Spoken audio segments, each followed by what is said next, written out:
வணக்கம். கபேதன் வாடிக்கையாளர்களே, இன்று நாம் வல்லாரையைப் பற்றி பார்ப்போம். இந்த வல்லாரை நமது தோட்டத்தில் இயற்கையாக நாம் பயிர் செய்து அறுவடை செய்கின்றோம். அறுவடை செய்த பிறகு காய வைக்கின்றோம் நிழலில். பிறகு பொடி செய்து நாம் போத்தல்களில் வைத்திருக்கலாம். பிறகு இந்த பொடியை கொண்டு வல்லாரை நெய் செய்யலாம். இந்த வல்லாரை நெய் சோற்றில் கலந்து அல்லது உணவில் கலந்து நாம் சாப்பிடலாம். இந்த நெய் மிகவும் பலனுள்ளதாக இருக்கும். மேலும் இதனுடைய பலன்கள் என்னவென்று பார்த்தால், இதில் அதிகமான இரும்பு சத்து, சுண்ணாம்பு சத்து, விட்டமின் ஏ மற்றும் சி, தாது உப்புக்களும் நிறைந்துள்ளது.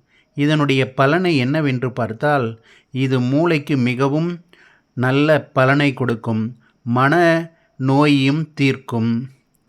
அதுக்கடுத்து முடிக்கு மிகவும் நல்லது.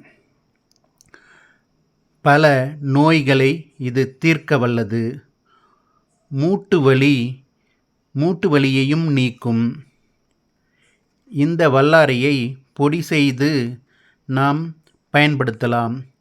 இந்த பொடியை கொண்டு சாறு செய்து தேநீர் போல பருகலாம். பிறகு ஏற்கனவே கூறியபடி நெய்யில் கலந்து உணவில் கலந்தும் சாப்பிடலாம். இனிப்பு வகைகளும் இந்த வல்லாரையை கொண்டு செய்து நாம் உட்கொள்ளலாம்.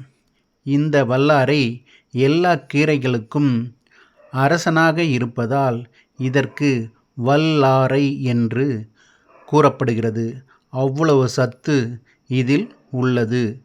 ஆகவே இது கபேதனில் கிடைக்கும்.